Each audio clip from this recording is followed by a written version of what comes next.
You are listening to The Audit, where we provide you with insights to keep you protected from malicious actors, reinforce your security posture, and bring a human element to the world of information security. You can stay up to date on the latest cybersecurity topics by giving us a like and a follow on our socials and subscribing to this podcast on Apple, Spotify, or wherever you source your security content.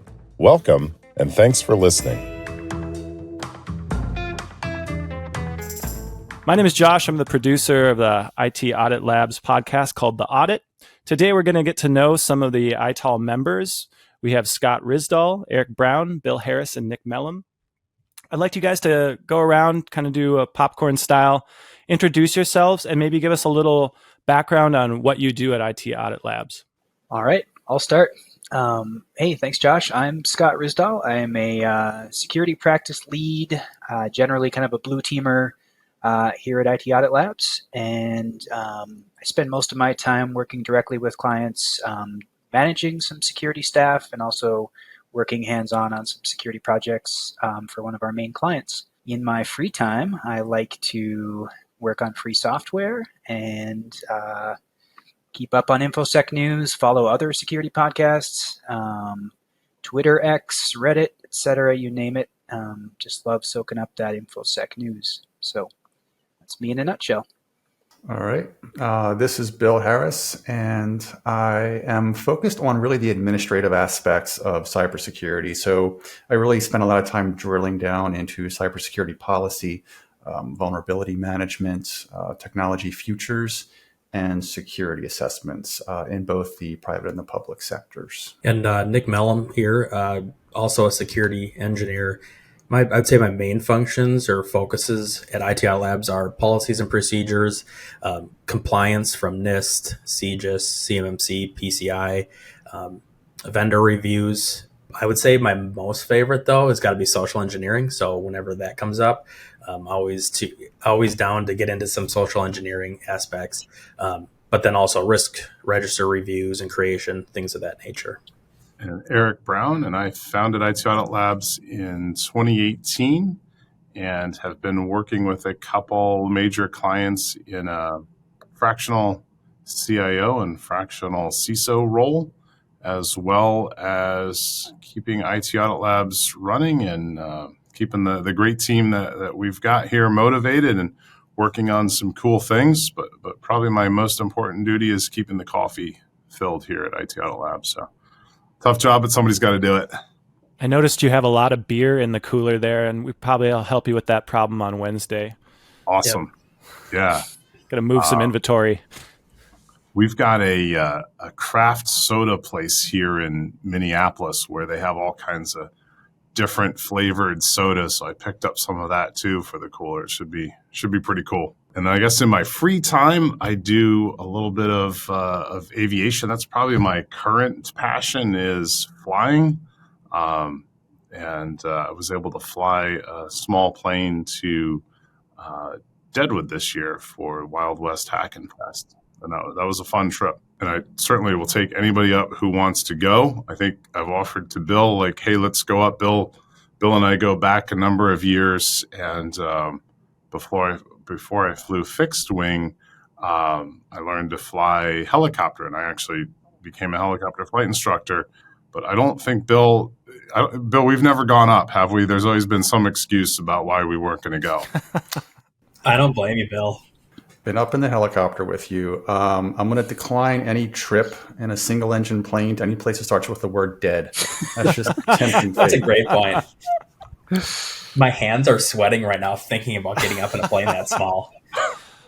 I did before I was in the military, and before we deployed to Afghanistan, we had to do training for helicopters and planes. So they put you in a rotisserie dunker.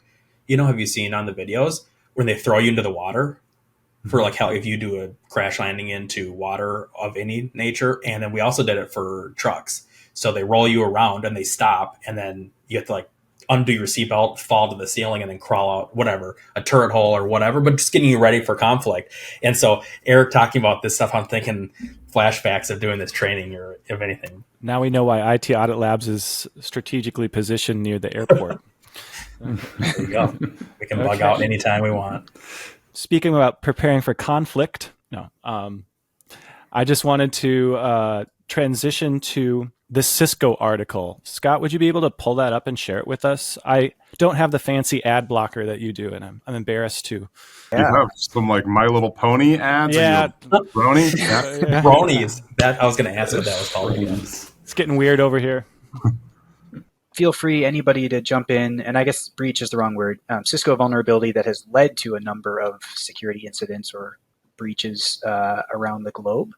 If you work in infosec long enough, the first few years, you kind of start getting on the vulnerability disclosure train. Like, it's pretty exciting stuff. And you're like, oh, I can't believe these, million or billion dollar IT tools or operating systems have all these problems. Like, why don't they fix them more? By the time you get 5, 6, 8, 10 years into your career, you're just like, Here we go. Here's another vulnerability. Yep. Yeah, no surprise at all. But sometimes there are those ones that stand out a lot, and this is one of those. I think the Exchange vulnerabilities from a couple of years ago, I think maybe just last year, time flies, was another one. But it's those situations where a well-respected, well-regarded, widely deployed product or technology has a very fundamental flaw, and then very quickly gets weaponized by whoever, a nation state, people with political or economic goals.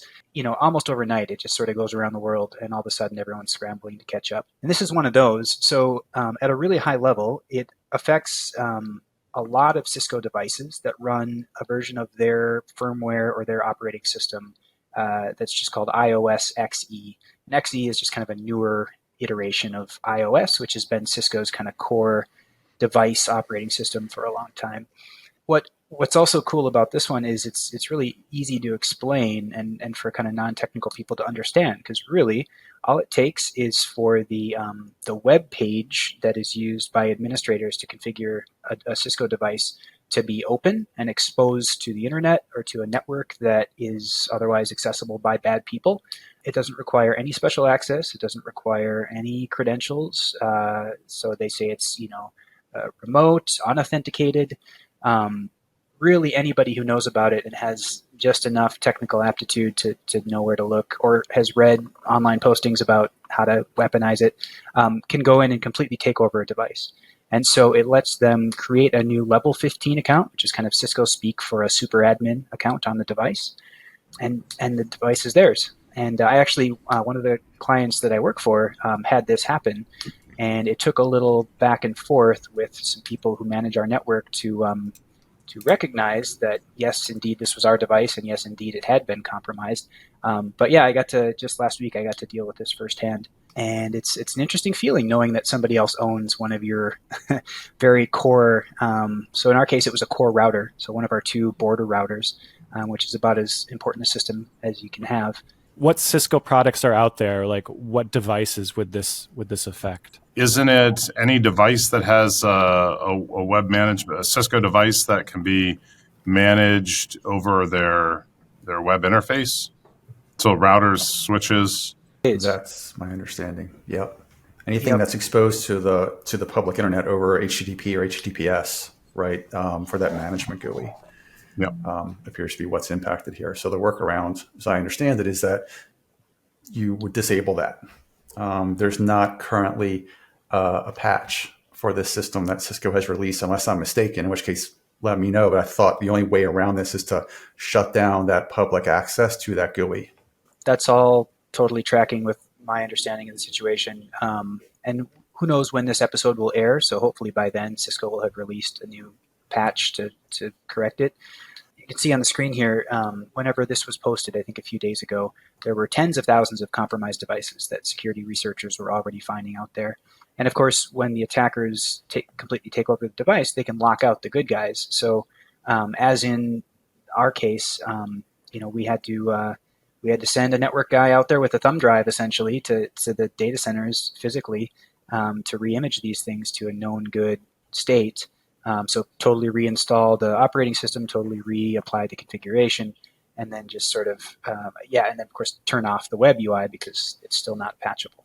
And Scott, when that happened, right? So they got access to your border router, then presumably they were able to get information about the network.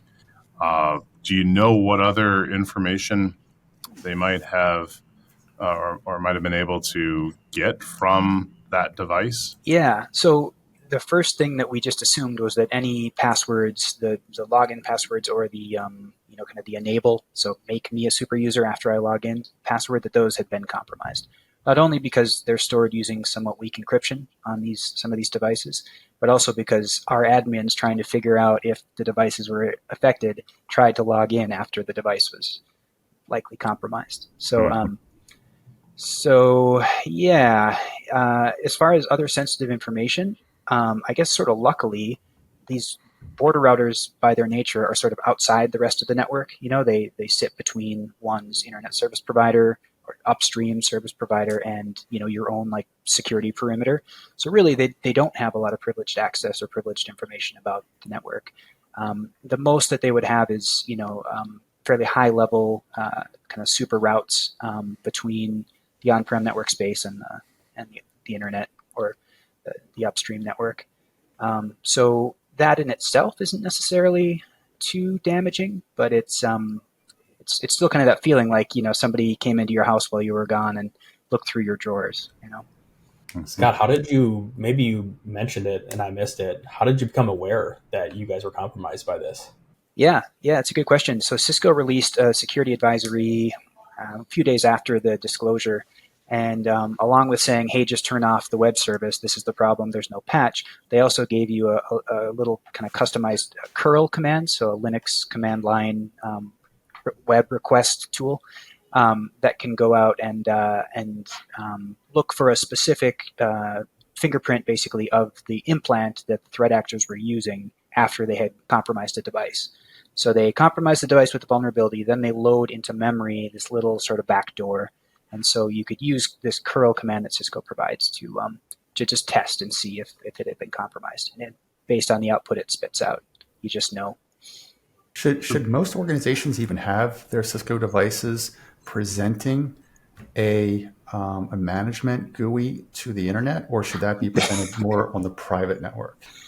This is why, Bill, you make the big bucks. This is why. Obvious question, maybe, but maybe there's a good reason. I don't know. There isn't. And the usual answer is that, well, when we set it up, ... insert, historical excuse here, kind of. So it's just a matter of things being set up to work. And once they work, you don't take away unnecessary access or turn off unnecessary, unneeded features, And that seems like that's what happened here. One other interesting wrinkle to this whole thing is that as security researchers were scanning to sort of track to see how many were still exposed day to day after this thing got announced, they noticed, I think it's on the screen here, they noticed a huge drop from like 50 or 60,000 down to like under 10,000 devices that had the implant. And so it turned out, I think somebody discovered, I don't know if it's in this article, but that the bad guys, they believe, basically went in and patched their implant, their backdoor, to make it not appear that it had been compromised. So the bad guys are even coming in doing quality control after the fact on their compromised infrastructure. Did they say what group it was? Yeah, I don't recall the name, but they did provide, I think, 2 years of Social Security, protection for anybody's data that was leaked. I wonder how Social Security numbers would have been exposed as a result of this. It's very much a nuts and bolts, core networking vulnerability, not like a CRM product or anything that would directly hold that information. Bill, on these, right, we'll get pulled into these things from time to time in the administrative aftermath of something like this, right, where organization recognizes that a breach occurred, and then it's like, okay, now what, right? What are the downstream ramifications? How bad is it? How's our user base or our customers impacted? So as you look at this particular breach and the aftermath of, say, a border router being impacted, quickly found and then cleaned up, what are some of the things that you would be looking at from a organizational standpoint of where they're looking to do breach notification or potentially bring in their insurance and their breach coach. What are some of the things that you'd be thinking about in advising some of those customers? So for this one, I mean, for a zero-day exploit like this, it really is all about response, right? You're not going to necessarily get ahead of it in terms of prevention. So it's about getting the quick response from the vendor to understand they found the zero-day exploit. So make sure that you are on that response list. And then the other thing that you could potentially do is in the aftermath of this is just make sure that your IDS and your IPS are really up to snuff, right? Some of these events can be detected as they're in progress because they detect unusual activity, especially in the days of artificial intelligence. Some of the intrusion detection systems are really pretty smart. So they'll detect that unusual activity and they'll flag it for human intervention. It's interesting too, where the position of some of these devices could sit that are getting hit, right? So if they're sitting outside of maybe that IDS, IPS, that firewall that might be performing those services, unless you're getting some of those feeds back into your SIM, you might not really be aware of what's happening on that device. So it is particularly interesting that the malicious actor went ahead and patched it just in case a couple days later people are reading the article and saying, oh, we should look and see if we're vulnerable. Nope, we're not. We're good. And then they don't even check. They open the door back up. Yeah, and this is something you're going to see now in every pen test that comes out, right? From this point forward, all the pen testers are going to be looking for this exploit now. They're going to add this to their list because it's accessible to the internet if they've got that port open. And I think for the Josh, you had asked about what can you do to prevent this. One of the things that's top of mind, and there's probably a few, is as you're doing your monthly scans, maybe you have a service, maybe you're working with a government agency, or you're at a government agency and they have access to CISA's free scans. If not, maybe you've got some form of a service that's looking at all of your exposed IP addresses and then running essentially a vulnerability assessment against those exposed IP addresses. And this would have come up as a vulnerability once the vulnerability was known, but it would also come up as an exposed IP address to the internet and give you something to look at as far as, well, do you really want this exposed? Maybe it's not a great idea to leave potentially privileged administrative portals or tools sitting open to the entire internet on important devices. And turning them off is great, but let's say you have to keep this on for legitimate administrative business.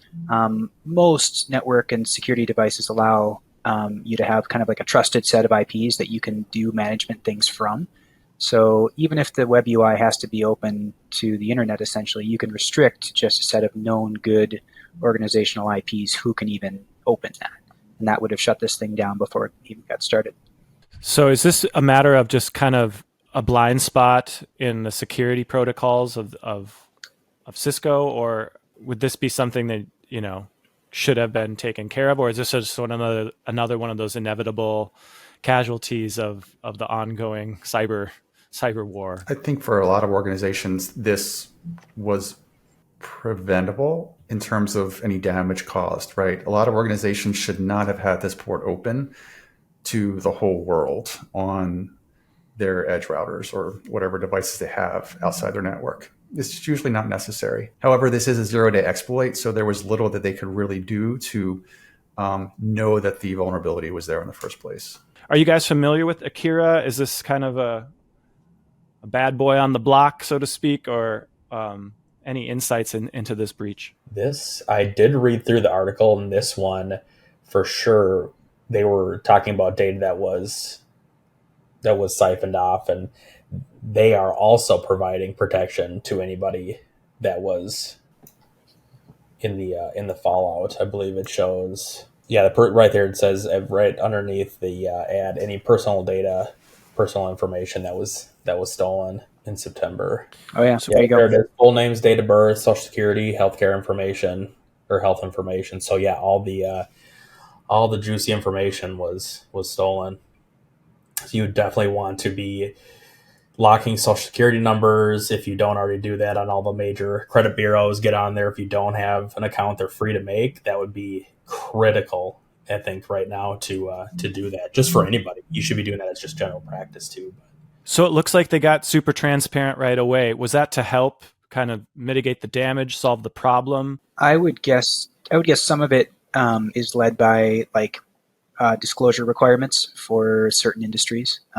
Oftentimes now it's just the law that organizations have to disclose in a reasonable amount of time when things like this happen, and maybe doubly so if they're hoping that their cyber insurance will pay out. There's usually kind of a prescribed process that orgs should follow, and responsible disclosure is typically somewhere in there. And they're all going to be working under the guidance of a breach coach and a legal team that's going to vet all of the communication that goes out publicly and internally once this happens, right? This is critical infrastructure, and there's going to be quite a few legal teams involved. I know it does mention somewhere in the article here too about deploying all kinds of new EDR, AV tools, and you can see there with then decommissioning legacy systems. I know at one of the other clients I work with, that's been a big point, a big pinch point is legacy systems. And, we just had server 2012 go out of service. And this is also why it's so important to do those security scanning, penetration testing to find these kinds of systems if you're not aware. But, if they haven't said somewhere, this potentially could have been the way in, is that those legacy systems. So that, doing those scans every month or weekly is, one of the best things you can do to protect yourself, especially for something like this. So this would be in their SCATA environment, and you would typically see a separation between the SCATA environment and their internal enterprise network. And that SCATA environment would be really firewalled off or completely isolated so that it makes it really difficult to hop between those networks, which, if you remember the sandworm situation with Iranian centrifuges, where that essentially you took something off of an internal network, and then that worm was able to move to that private network because somebody, I believe it was a USB drive that they moved between the two. But you'd have similar guardrails in this type of SCADA environment, I would think. So it'd be interesting to see how this happened, or this could be, and I'm not up to speed on this particular breach. It could be that their enterprise network was the one that was breached, and not the SCADA environment that is really running the operations of the energy generation. And all of this information, now that I'm kind of thinking about it, came from their enterprise network, and the malicious actor probably did not get to that SCADA environment. How does this differ from the last article we talked about when it's dealing with critical infrastructure? Is it kind of like they're looking for anyone that can help in this situation to provide assistance?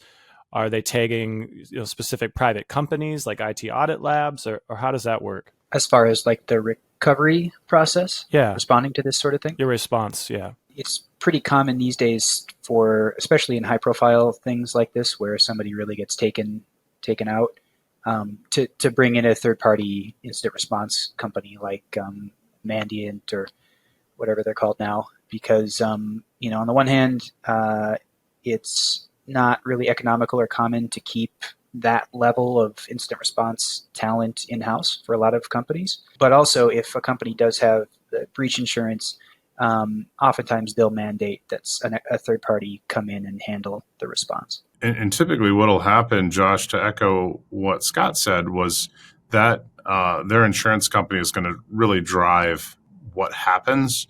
And there'll be a pre-vetted list of companies that the insurance company and the breach coach works with. and the entity that is looking for services will leverage that list of service providers that already have a negotiated agreement with them and with the insurance company to provide the forensics work that's going to happen, and it's just a well coordinated system of events that happens, but it's usually under the direction of that breach coach when you're talking about something at this scale.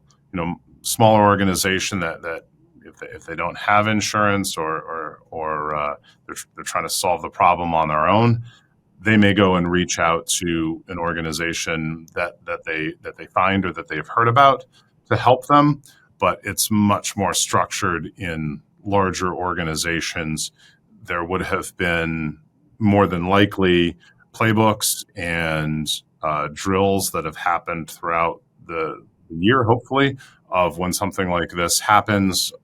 Here are the people that we're going to call, and going through a variety of scenarios of what happens if we're completely locked out of our systems.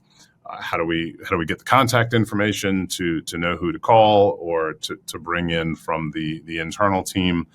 So it is it can be a well structured operation that organizations would run tabletop exercises on to make sure that that it's orchestrated properly, especially something as critical as the power utility.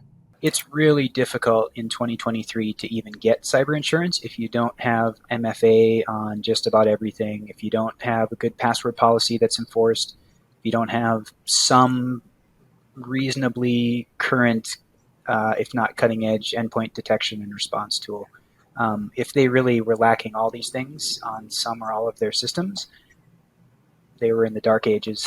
Not to victim shame, but it's there's just table stakes for even being connected to the internet with your business, and it seems like maybe they didn't have a lot of that stuff yet. So, I'm sure they won't waste a good crisis, and they'll make a quantum leap here. It looks like the initial attack happened through stolen VPN credentials from a third-party contractor. That was I saw that with presumably no multi-factor on that. So yeah, they were in. Yep. Probably pretty easy. Could have been a social engineering event. It's like the target breach all over again. What's really interesting too about this one is there's a double whammy here. We often hear about ransomware attacks that just encrypt your data and then you pay them when they give you the encryption key. This did that, but it also got the double whammy in that they stole the data at the same time. So now they have their data outside of their network and they've encrypted their data.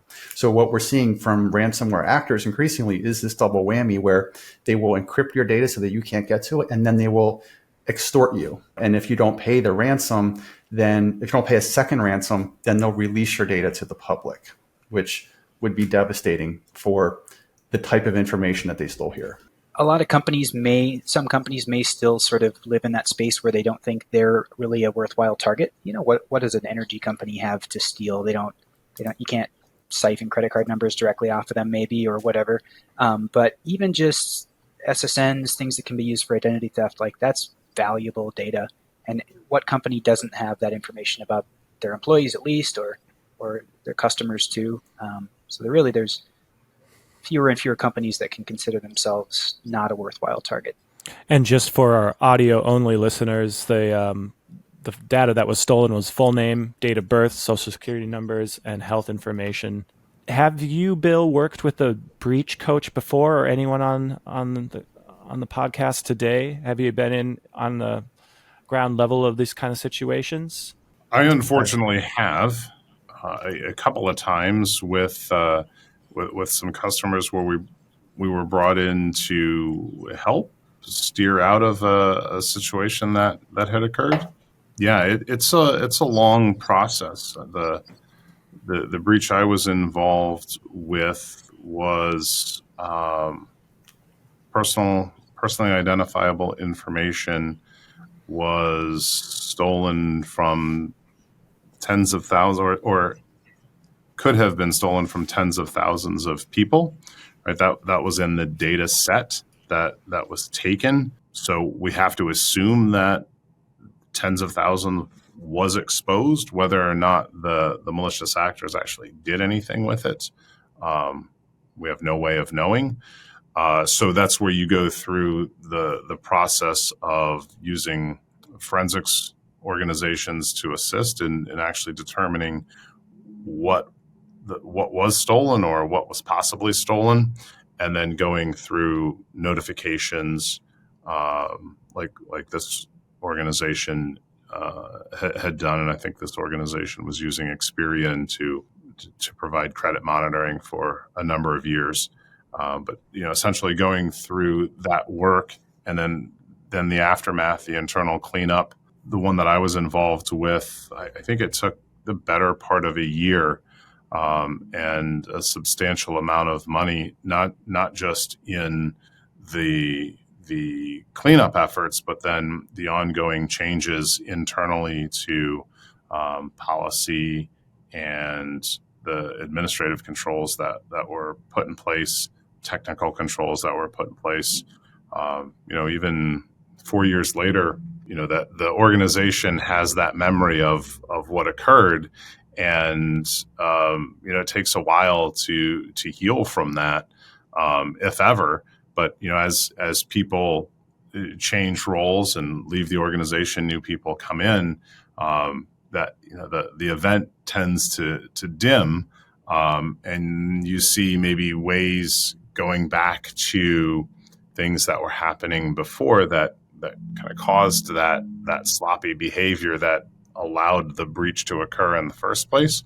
So it is really important to not dwell on what happened, but make sure that the changes that were put in place for a good reason stay in place, even though sometimes they're uncomfortable to business process.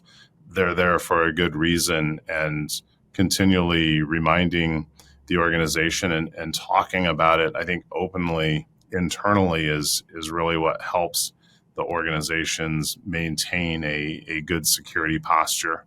And it's frustrating when you look at companies like T-Mobile that seems to experience a major breach every year, where they don't seem to apply those lessons learned, and thousands, hundreds of thousands of people are impacted. And to me, that's pretty frustrating. Yeah, so it sounds like the good key to any relationship is communicating, even in the cybersecurity world. Well, let's lighten it up a little bit. I thought this next article, if Scott, you don't mind pulling it up. Yeah. Is this another one about Nick's cat? Unfortunately, This one's about AI. Oh, this is our last news article, and then we'll move on to some. Cats. So I thought this was an interesting tool. I was wondering if you guys have come across it. It's called Nudge, and it helps you discover who in your company are using AI tools and getting alerts when new AI tools are introduced. Wondered what your thoughts were on this. Is this something that businesses should be using? Is this something that you could see yourselves using? I think it was kind of interesting. We've been talking a lot about AI lately and how that's impacting our workflow and our businesses and the security of our information. So I thought this was an interesting tool to bring up to discuss. I'm not familiar with it. It seems like a neat tool to be able to kind of go through and show you what you have in the network. But the first thing I think of when I am looking through this is, with how quickly this is moving, organizations probably need to stop, figure out what their stance is, and figure out their standard of how they're going to move forward and how they want to implement AI, and what tools they want to use before they're probably going to use a tool like this, and then implement something like this and then move forward. But I think right now we're kind of letting it blow in the wind.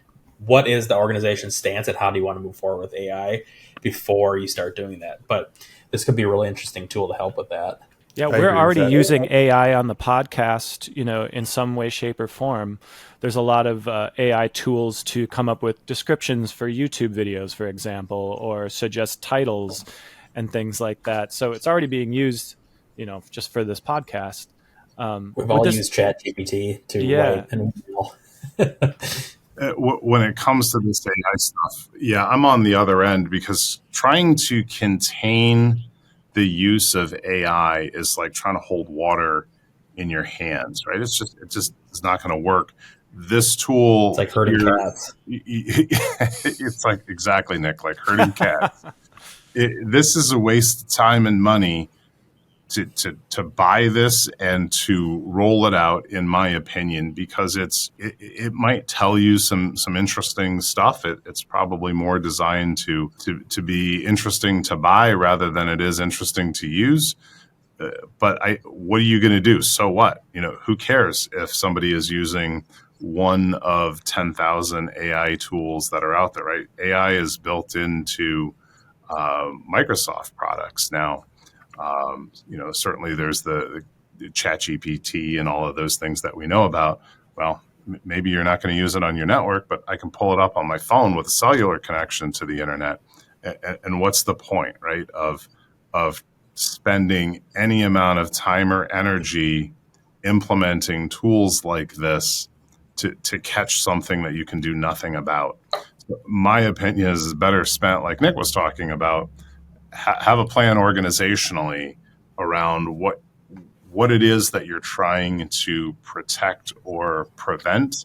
Are you trying to protect a certain amount of information on your users or your customers? Well, that's valid and that's worth a conversation. So understanding how you're going to protect that data is important. Or are you a document or a company that's generating content, either visual content, audio content, or written content? Then you do need to have some ideas about how your employees are generating content, either naturally or with AI. Because if they're using AI, there could be some downstream ramifications if they're claiming that they authored it, but they were really using AI. So those are the more important conversations, again, in my opinion, to have, rather than to detect something that your organization, somebody on your organization might be using while they're on your network using your property, when they could easily just do it with their own property over a cellular network. That's one thing we've seen a lot of, kind of the initial wave of blowback against this, like the last year's AI revolution, is lawsuits, like you hinted, Eric, about. All these AIs are trained on training data. That's how they work, and a lot of that training data is pulled directly off the internet or in various kind of underhanded methods that you might call scraping of one kind or another.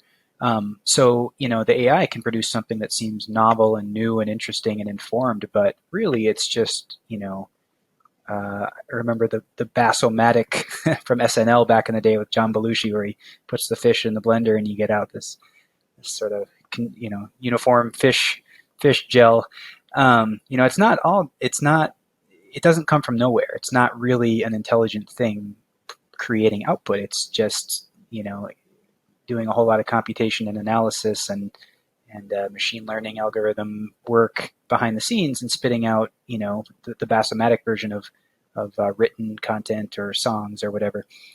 So I think the legal exposure is something companies really need to keep in mind, because this is uncharted territory, and there isn't legal precedent yet really for a lot of this stuff that if you just jump in with both feet without having kind of an organizational approach to it, like Nick said, you could end up in some hot water.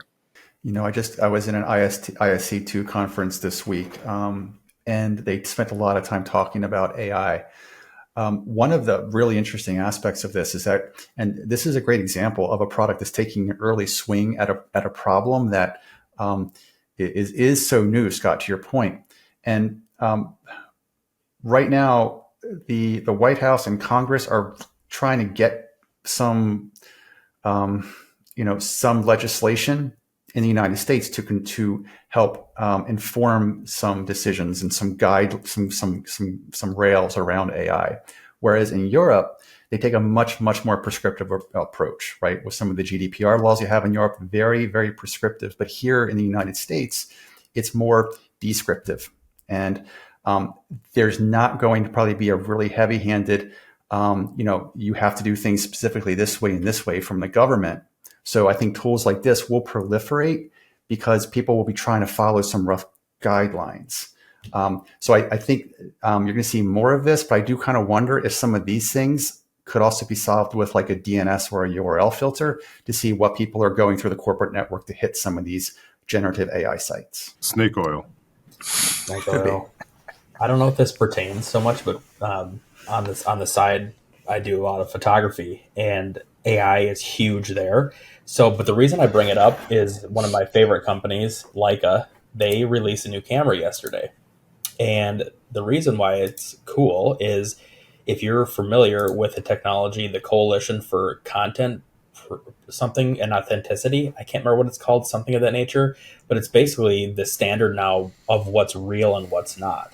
So in the camera, when you take a picture, you're able to put in the metadata your basically signature that can't be altered. So, and it's a live track of what's happening. So let's say you take this photo, you put it on the internet, and you edit the picture somehow, it shows the edits you've done. So if you sell the picture or move the picture, you can see, okay, this was Eric's picture. He took it here at this time in this place, and he made these changes to it. I think it's a cool technology, whether it's directly related to cybersecurity or not. It's kind of that battle against AI, and we're moving parallel with different technologies to combat what's real and what's not, what's a phishing email and what's not. So they kind of are a parallel technology. I did think it was neat that they came out with this to combat AI as well, as it's so prevalent in our industry. Yeah, I wonder, Nick, how that would work with a scraping and sort of generative AI system that doesn't care about your watermark. Certainly it might be hard to get that through the filter of the AI at the end of the pipeline. But I guess I don't know much. Oh, you're right. I don't know enough about it as well. This is the first I was hearing about it yesterday, but you're always going to have the issue of somebody just taking like a screenshot of the picture or something and using it that way. I think this is just an initial, I don't want to say throw it at the wall and see what sticks, but it's an initial swath of something that can help creators or whatnot. But yeah, really interesting point you made. There's going to be a lot of different angles that we're not going to be able to protect. And, that's kind of the industry we work in as well, where it's 360 degrees and we're firing in all directions. One thing I wanted to touch on today is, if we don't get to all the fun stuff, is just if someone could quickly explain, what is an audit? What is a security audit? That might be a bigger conversation down the road. But for somebody that has maybe got a multi-million-dollar business that's starting to think a lot harder about cybersecurity after listening to our podcast, what does that look like for them? Can you walk us through the process quickly? Give us any insights as to what you guys do and why that's valuable. Well, I could take a first crack at it. So an audit would be just a high-level assessment by a third party of a current state of your environment. So a point-in-time evaluation of your environment by someone qualified to conduct that assessment. The outcome would be you would know what it was that was, let's say it's a security audit. So to set that up, you would go through with the person conducting the audit what it was that they were looking to discover, and then you'd get a report at the end that would tell you the outcomes of their tests against your environment. It could be something like physical controls, where you're trying to test how hard or easy is it to get into your building after hours, for example. So did your security company alert you when the auditor was attempting to get in through your front door? Could they bypass your side door by cloning an employee badge or Nick putting on the UPS uniform and carrying a package in? Could they get into your server room? Could they get somewhere where they could install something in a network jack? These are kind of more of like a physical audit. Other audits could be, other security related audits could be something where someone is trying to impersonate a remote actor that is, without being physically in your environment, how far can they get in just by using information gained from social media, open source intelligence gathering, and what you look like on the internet. As Scott alluded to earlier, we were talking about that Cisco breach. So a scan against your network, oh, there's a vulnerability there. Now what can we do from that entry point? Different types of audits based on what you need. There are some regulatory audits, like a PCI audit if you're handling credit card information. And the credit card processors and merchant banks want to know that you're practicing due care and due diligence around how you're handling credit card data.